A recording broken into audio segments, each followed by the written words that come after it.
Welcome, everybody. Hello, good afternoon. I can't see you, but great to be here with you. I am Anika Patterson, but most of you know me as Nike. I lead SMB lending product at Ocrolus. Craig, do you want to introduce yourself as well?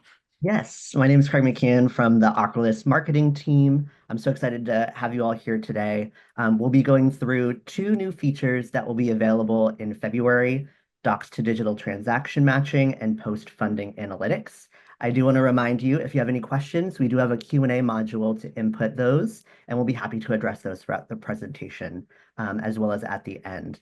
But Nike, I'm so excited for what you have to share with us today. All right. Yeah, me too. Thanks, Craig. Let's jump into it. Okay, as Craig mentioned, we will be telling you about the products, but before we do that, we're going to talk very briefly about how they fit into an Ocrolus powered SMB lending funnel. We'll talk about the use case and the process today, and we'll also talk about, as I mentioned, products, how to use them, how to get into the beta, etc. So from there, let's go.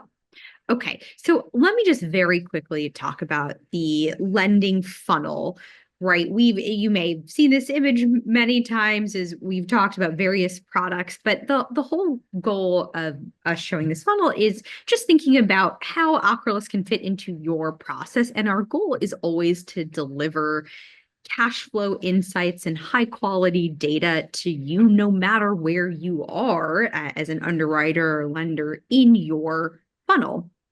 And so we've talked about where Ocrolus fits in terms of top of funnel kickouts and applying cash flow evaluation prior to credit. We've talked about document ingestion in terms of Ocrolus widget at the top of the very, very top of the funnel, pre-funnel almost. And today we're going to be focused down at the bottom here about the bottom of the funnel or right before funding and post-funding, where Ocrolus can fit in to help you make high quality decisions. Okay, so the first use case we're going to talk about is docs to digital matching. And let me kind of explain what that means. So we've talked to a whole bunch of different customers who've said it is now becoming increasingly industry best practice to say, okay, I'm going to underwrite a merchant using bank statements. However, right before funding, I'm going to prompt them to connect to their bank account digitally, often via Plaid, maybe sometimes via Decision Logic or another digital data provider, but often via Plaid. And the point of that exercise is to really verify that the immutable data in the digital format in the bank account matches what was on the bank statements. And it's that match process that gives the underwriter final comfort to say, okay, this borrower, this merchant, they are who they say they are in terms of their cash flow picture. Now, that process of staring and comparing the digital data versus the bank statement data is painful and manual. And having done this myself, actually, as we created these beta products, I can say, I feel your pain. This is horrible. Please don't do this by hand. And it's also really not possible. Like when you think about the hundreds, sometimes thousands of transactions that you might be comparing on digital data versus bank statement data, it's like not humanly possible to actually match up all the data points and check to see if they perfectly reconcile. At best you can maybe spot check, and even the spot check takes time. So you're holding up your funding process, you're making the merchant wait, and you probably as an underwriter don't really want to be doing this exercise. So that is why Ocrolus created a product called Docs to Digital Matching to automate that match and take away that really painful manual component from you. Perfect. Thanks, Craig. So the whole idea is that stare and compare that you're doing, we automate. So what you do is you've got your book that you've uploaded bank statements for. Ocrolus has already analyzed it. That's great. You're about to fund this merchant. You get their Plaid credentials, have them connect to Plaid, and you send us the Plaid transactions data, and we will do that automated check for you. So we run a matching algorithm, and we will tell you, hey, everything looks good, totally matched up, or there were discrepancies. And the way we do that is either we can send you as an underwriter an email, or we can just give you a webhook notification if you want to build that into your LOS or your process for an automatic notification. But the point is, we let you know if everything's all good. We let you know if things are not good. And if they're not good, as in there are mismatches in the digital versus the bank statement data, we run that automated match, and you can hit our analytics endpoint again. You can hit enrich transactions and actually find the specific transactions that didn't match up. We'll tell you what they were, we'll tell you how much, and we'll tell you whether they came from the document or from the digital source. So I'm really excited about this because from everything I've heard talking to customers is that this is going to save you a lot of time as an underwriter. We've heard 30 minutes or more for this particular task. It's a really nice fraud backstop, right? It really is making sure that the borrower financially is who they say they are, and it just again reduces the need for additional underwriting sources that are otherwise busy doing other things. And as a quick note, you may say, well, Ocrolus, don't you already have a fraud detection product? Don't you already have detect and authenticity score? Like, what about that? And to that, I would say we do. So we do have a detect product. It is pretty darn good at finding tampering and mathematical mismatches on bank statement PDFs. However, fraudsters are getting really, really savvy these days, and they will do all kinds of things like download the document as a Word doc and edit it and then convert it to an image, and then it loses all the metadata, and it's much, much harder to find instances of tampering. And so this is an additional backstop, a belt and suspenders approach, if you will, to make sure that really the digital bank statement data and the document data line up. That's excellent. And that's good to know too, because like you're finding fraud in so many different areas, like you should have as many tools at your disposal to do that. Fraudster is going to fraud. Awesome. As a reminder, if you have any questions, please submit those through the Q&A module. So that is our first feature, docs to digital matching. Let's jump into post-funding analytics. Yeah, thanks so much, Craig. This is another product that kind of is thematically similar in the sense that it is giving you ability to get more data on your borrower, get more cash flow insights, and the source of that data can be digital. You don't have to send documents to Ocrolus. You may know this already, but we're very comfortable in ingesting digital data and providing all the same cash flow insights and goodness on digital data. So I want to put that out there. And then as I do, let me tell you about post-funding analytics. Again, a big thing that I keep hearing from our SMB customers is I don't necessarily know what happens to my borrowers' cash flows after I lend to them. And maybe their revenues change. Maybe they've taken on more positions and stacked. Maybe they're overdrafting all over the place. I just don't know sometimes until it's too late. And so that means you may not know what's going on from a portfolio management perspective, but it also might mean there's some missed opportunities in terms of renewals and collections. One thing I heard from many customers is you have a standard renewals process today, but the salespeople are getting pushed to renew early and earlier and earlier, which I understand. So you might have a process today that says, I only reach out to existing borrowers for renewals once they are 40% paid in. Just making that up. But you might want to reach out to an exceptional borrower even earlier than when they're 40% paid in if their revenue has increased by 20% and they've been really consistent with their payments as well, and they perhaps have no stacking. Like that might be a great opportunity to reach out to them even earlier, but you won't know unless you have the cash flow data to see where their revenue is. Kind of same thing with collections. You may have a policy that as soon as someone stacks, you throw them into collections. Again, you would know that if you had the cash flow data, you could see an additional position on their bank statement. So that's the use case. Let me sort of get into how this works. Thanks, Craig. Same kind of idea is you've got your book with bank statements, and you as the funder, you can send us Plaid transactions or asset report JSON up to 30 times within a month, and we will refresh our analytics for you every time. So you could do it once in a month, or you could do it 30 times in a month. We will give you the updated cash flow insights on that borrower. And our hope is that you will be able to get all of this goodness on the merchant at the beginning of the funnel, in the middle of the funnel, right before funding, and throughout their loan life cycle afterwards, to be able to make more efficient, intentional renewals decisions or collections decisions if you have to, and to have more overall cash flow data when you are doing your portfolio management or monthly refresh processes. I think that sounds good, very comprehensive. And we do have two really good questions for you. Great, let's open it up. Which of the Plaid's inputs, transactions, or asset report do you expect to support for these new products? That's a very savvy question. Definitely a Plaid user there. Both actually. So the nice thing is both of these products were built to support Plaid transactions as well as Plaid asset report JSON format. And so you can send either. What we have seen typically is that at the point of right about to fund or post funding, when our customers are collecting Plaid data, they're typically collecting transactions.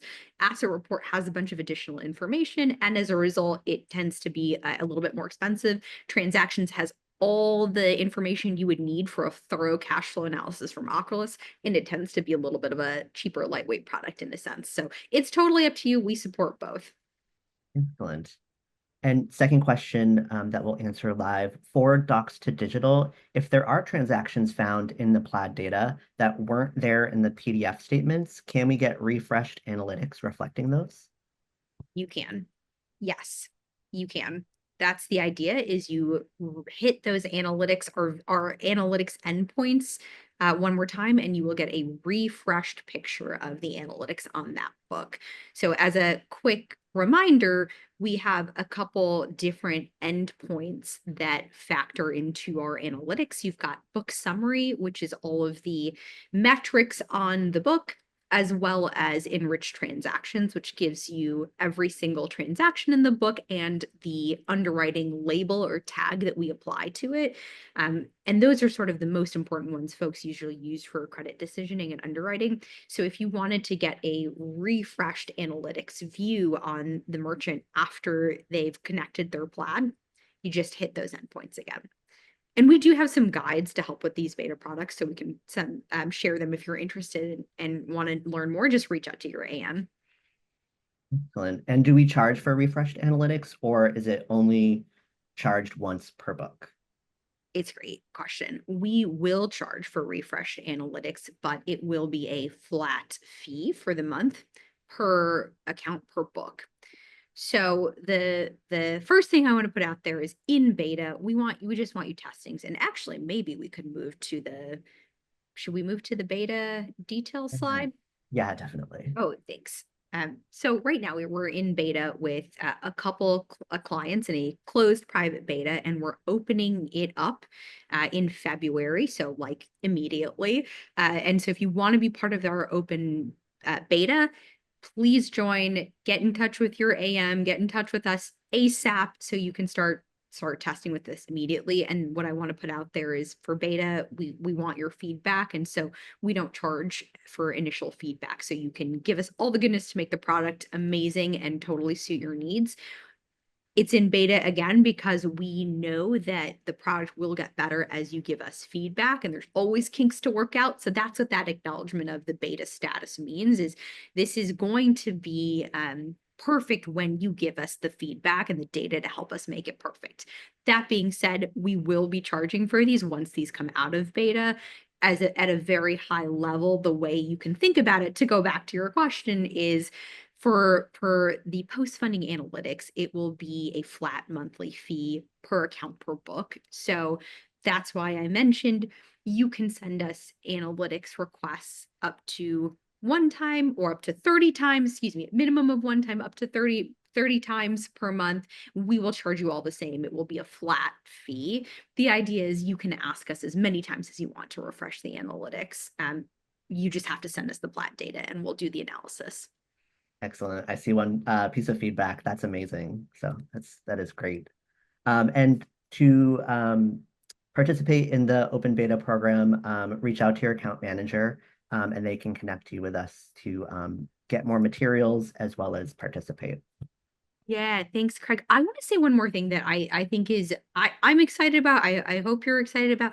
There is no additional tech work required for this beta. I know that's the first thing that everyone always wants to know is like, do I have to integrate new endpoints? Do I have to do more work? And we really intentionally crafted these products to work with our existing infrastructure. So you're probably already using our latest analytics V2 endpoints because that's a big push we've had with all of our SMB customers.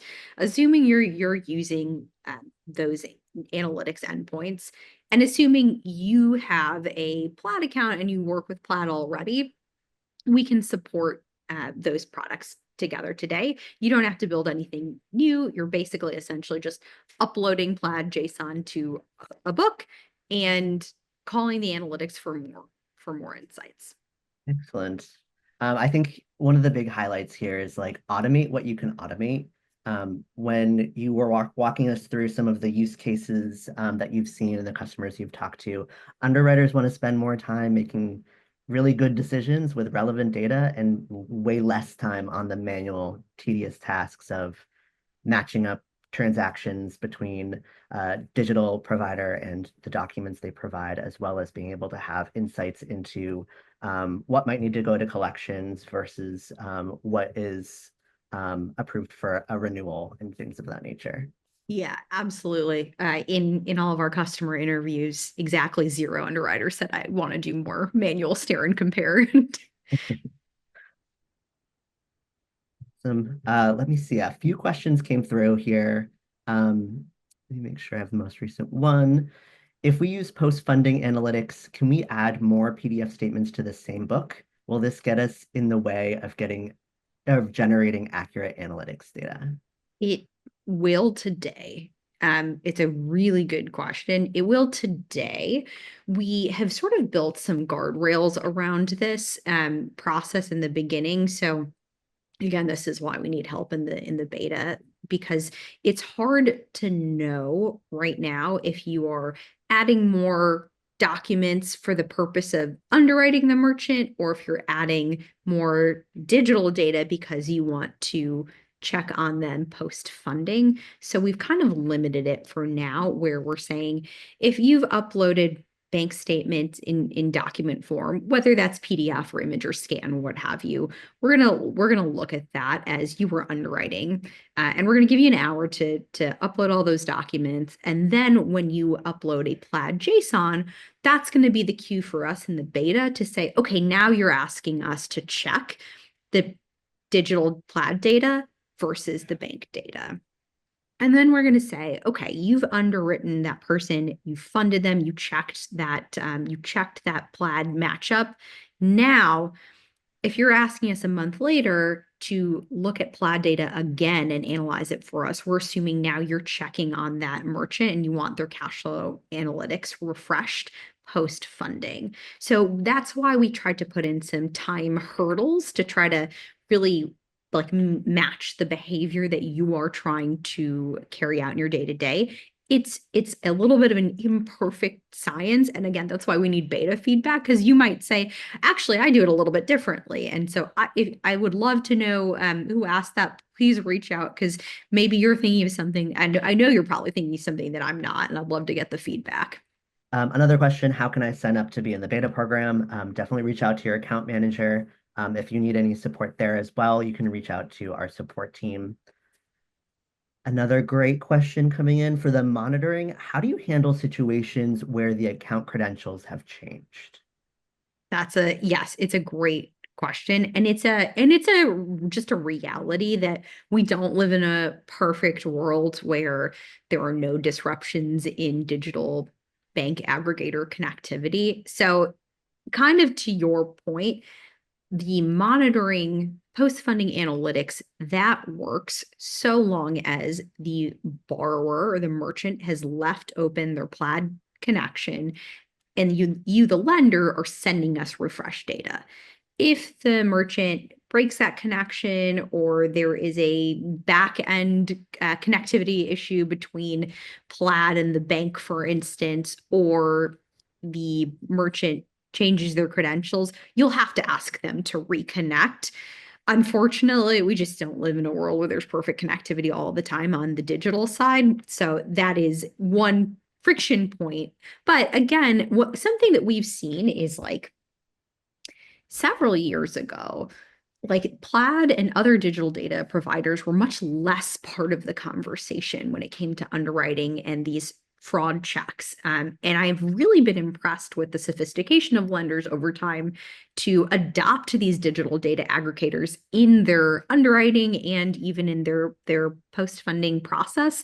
I think it's really wonderful. I think the industry is moving in that direction. And as we move in that direction, it also, helps enforce the connectivity. It helps merchants sort of become accustomed to that type of behavior and leaving their credentials open. So I think there's actually a lot you can do to even sort of enforce yourselves with merchants to leave those connections open. I've talked to customers who've said it's actually a requirement for me. We make all of our merchants leave the connection open, and we notify them as soon as there is a break in the connection. Does Ocrolus offer any intake channel for bank statements and documents? I'm so glad you asked. Should we actually, Craig, do you mind going back to slide 3? Yeah, here we go. Thank you. Yes. So this Ocrolus widget that we have at the very, very, very top of the funnel is our answer to document and digital data collection.